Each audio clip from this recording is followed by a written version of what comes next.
যারা 6 থেকে অর্থাৎ ক্লাস 6 থেকে দশম শ্রেণী পর্যন্ত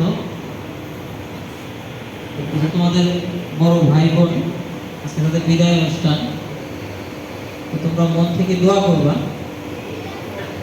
তারা যেন পরীক্ষায় খুব ভালোভাবে দিয়ে আসতে পারে। আর যারা পরীক্ষার্থী তারাও আসলে মনের অবস্থাটা খুবই খারাপ লাগে তখন নিজের বাচ্চাকে বিদায় দিতে হয়। বিদায় শব্দটা আসলে তার কাছেই ভালো লাগে।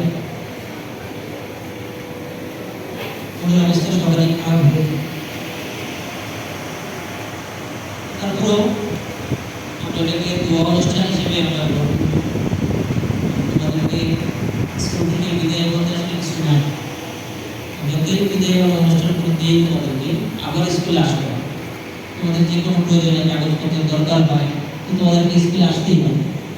10 বছর হোক 15 বছর হোক যেখানে চাকরি করো জীবনে আবার স্কুলের সাথে তোমাদের সম্পর্ক থাকবে।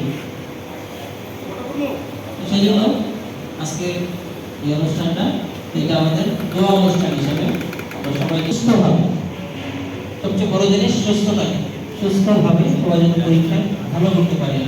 সেজন্য আজকে আমাদের অনুষ্ঠান এখন আমরা শুরু করতে যাচ্ছি। প্রিয় শিক্ষার্থীরা, শুভেচ্ছা নিও। অনেক দিনে প্রতীক্ষার পর তোমাদের পরীক্ষা শুরু হতে যাচ্ছে।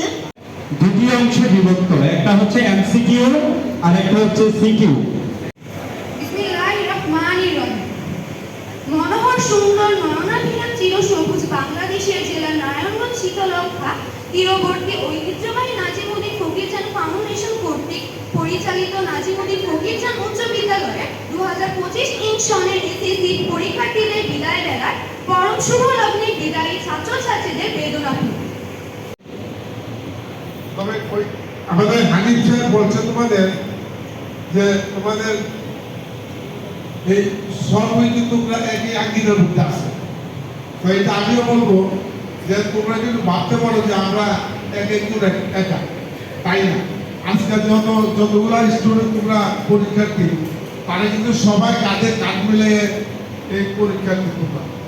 তোমরা কিন্তু একই প্রতিষ্ঠানের একজন কর্তৃপক্ষ, কিন্তু তোমরা কিন্তু এই পরীক্ষার্থীর মধ্যে সবাই কিন্তু একজনে মনে করবো, সবাই সবার সহযোগিতায় কাজে আসবা, সবাই সবাই একে সহযোগিতার মধ্যে তোমরা বলবা, কারো কোনো ভুল বেড়াতে হইলে তোমরা শেয়ার করবা।